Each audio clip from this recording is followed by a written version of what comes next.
आप सभी को मेरा नमस्कार। महेश शर्मा लर्निंग चैनल में आप सभी का स्वागत है। आज हम पढ़ने वाले हैं क्लास 7 का लेसन नंबर 1 और उसमें पार्ट सेकंड। पार्ट फर्स्ट में हमने प्रकाश संश्लेषण की प्रक्रिया का विस्तार पूर्वक अध्ययन किया था। आज हम इसके आगे की चर्चा करेंगे। इसमें सबसे पहले है क्रियाकलाप 1.1 अर्थात इसके अंतर्गत हम आयोडीन टेस्ट के माध्यम से ये जानेंगे कि क्या वास्तव में सूर्य के प्रकाश की उपस्थिति में पौधों में कार्बोहाइड्रेट, स्टार्च या मंड का निर्माण होता है। एक ही प्रकार के पादपों के दो प्रकार के गमले लेकर के उन दोनों को 72 घंटों के लिए एक बार अंधकार में और एक बार सूर्य के प्रकाश में रखेंगे। अंधकार और सूर्य के प्रकाश की जो पादप हैं उनकी पत्तियों को लेकर के दोनों में आयोडीन का परीक्षण करेंगे। दोनों की पत्तियों में कुछ मात्रा में आयोडीन की बूंदें डालेंगे। हम देखते हैं कि जिस पत्ती को सूर्य के प्रकाश की उपस्थिति में रखा गया था उसका रंग परिवर्तित हो जाता है, परंतु जिस पत्ती को अंधकार में रखा गया था उसका रंग परिवर्तित नहीं होता। अर्थात सूर्य के प्रकाश की उपस्थिति वाली पत्ती में रंग बदलता है, अर्थात उसमें स्टार्च या फिर कार्बोहाइड्रेट का निर्माण हो जाता है।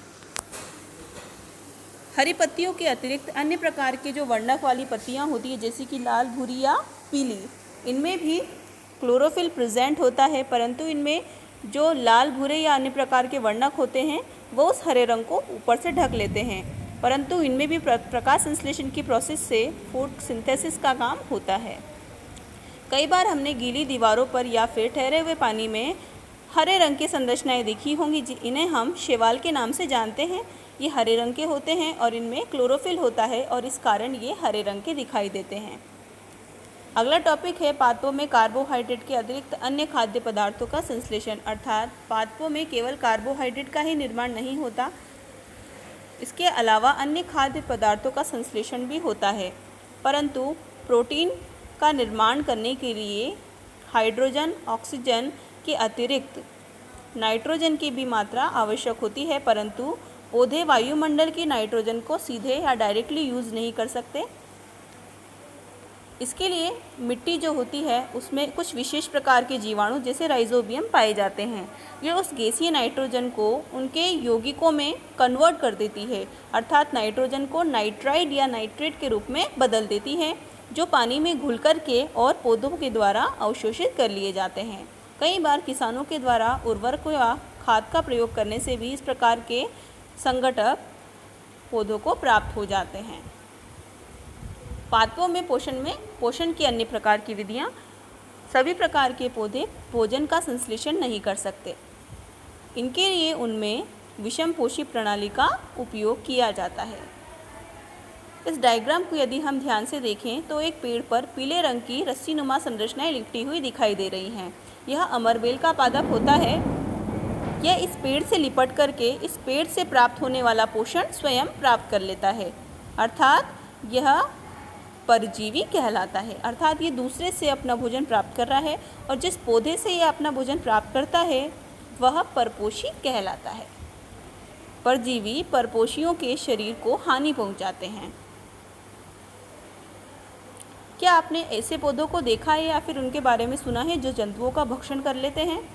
डायग्राम में हम एक पिचर प्लांट को देख रहे हैं। इसे हम घटपर्णी पादप भी कह सकते हैं। इसकी संरचना घड़े या उसके ढक्कन के जैसी होती है। यह वास्तव में एक पत्ती है और पत्ती का रूपांतरित रूप है।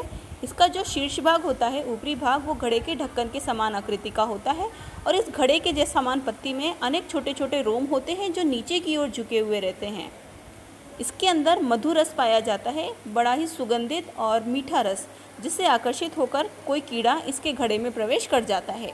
यह चिपचिपा होता है जिसके कारण यह एक बार अंदर जाता है तो निकलने में सक्षम नहीं होता और रोम भी जो होते हैं वो नीचे की ओर झुके हुए होते हैं और इस कारण से कीड़े का बाहर निकलना आसान नहीं होता।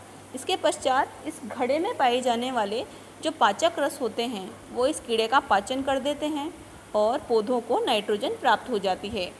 ऐसे पौधे अधिकतर दलदली भूमि में पाए जाते हैं। इसके उदाहरण हैं वीनस फ्लाईट्रेप और सनड्यू।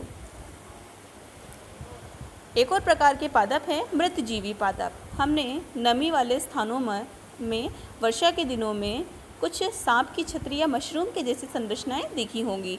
ये मृतजीवी पादप हैं। ये सड़ी गली लकड़ी या अन्य प्रकार की नम वस्तुओं पर उगते हैं।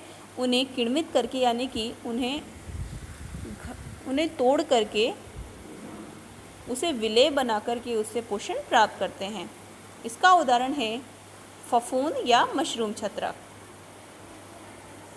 ये जीव कवक या फंजाई कहलाते हैं, जैसे कि हम इस ब्रेड पर देख सकते हैं। ब्रेड के अलावा हम सामान्य इसे अचार के ऊपर भी देख सकते हैं। अचार पर भी कुछ धागों के समान संरचनाएं हमें दिखाई देती हैं। यह भी एक प्रकार का कवक या फंजाई है। इस प्रकार के जीव किसी मृत और विघटित जैविक पदार्थों से अपना भोजन प्राप्त करते हैं, इसलिए इन्हें हम मृतजीवी कहते हैं। इसके लिए जो नम भूमि होती है, नम वातावरण या वर्षा वाला जो मौसम होता है, वो सबसे अच्छी परिस्थिति वाला होता है। इस समय इनकी मात्रा और संख्या अधिकांशतः बढ़ जाती है। कुछ जीव एक दूसरे के साथ रहते हैं और आपस में भोजन और रहने का स्थान एक दूसरे के साथ बांट लेते हैं। इस प्रकार का जो संबंध होता है उसे हम सहजीवी संबंध कहते हैं। जैसे कि लाइकेन में 2 प्रकार के जीव होते हैं, जैसे शैवाल और कवक। शैवाल क्लोरोफिल की प्रेजेंस के कारण प्रकाश संश्लेषण करने में सक्षम होता है, परंतु कवक इस प्रकार की प्रोसेस नहीं कर पाता, परंतु कवक रहने लायक स्थान बना पाता है, जबकि शैवाल को यह प्राप्त नहीं हो पाता। ये दोनों प्रकार के जो जीव होते हैं आपस में एक दूसरे को भोजन और आवास दोनों आदान प्रदान करते हैं और एक दूसरे को नुकसान भी नहीं पहुंचाते, इसलिए ये एक प्रकार के सहजीवी पादप माने जाते हैं। अगला टॉपिक है मृदा में पोषकों की पुनः पूर्ति किस प्रकार से होती है। अब हम देखते हैं कि लगातार जब किसान हैं वो पौधों को उगाएगा तो पौधे मिट्टी में से उन खाद्य पदार्थों को, उन आवश्यक खनिजों को अवशोषित कर लेते हैं, तो धीरे धीरे मिट्टी में इनकी मात्रा भी कम होती जाएगी। अब इसको वापस पूर्ति करने के लिए आखिर कौन सी प्रोसेस होती है?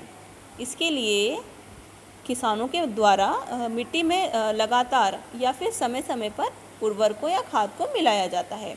इससे जो नए पौधे होते हैं वो पूरी तरह से स्वस्थ हो सकते हैं और उनको भी वो सभी खनिज लवण आसानी से और उचित मात्रा में प्राप्त हो जाते हैं। प्रोटीन बनाने के लिए हम जानते हैं पौधों को नाइट्रोजन की आवश्यकता अधिक होती है, लेकिन ये वायुमंडल से प्राप्त करना इनके लिए आसान नहीं होता। इसके लिए कुछ विशेष जीवाणु राइजोबियम जैसे काम में आते हैं, जो इस वायुमंडलीय नाइट्रोजन को कन्वर्ट कर देते हैं और नाइट्रेट या नाइट्राइट में बदल देते हैं। अब ये जो राइजोबियम है ये अपना भोजन बनाने में सक्षम नहीं होता, अर्थात ये जिस पौधे में या जिस फलीदार पादपों की जड़ों में रहता है उनसे ये क्या प्राप्त कर लेता है, ये उनसे भोजन प्राप्त कर लेता है और बदले में पौधे को क्या देता है, नाइट्रोजन की पूर्ति करवाता है। अर्थात हम कह सकते हैं ये भी एक प्रकार का सहजीवी संबंध होता है।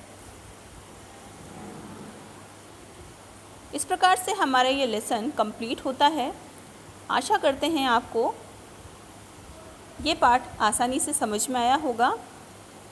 अगर आपको ये पसंद आता है तो चैनल को लाइक और सब्सक्राइब ज़रूर करें। इसके बाद हम तीसरे पार्ट में इसके प्रश्न उत्तर सॉल्व करने वाले हैं। धन्यवाद।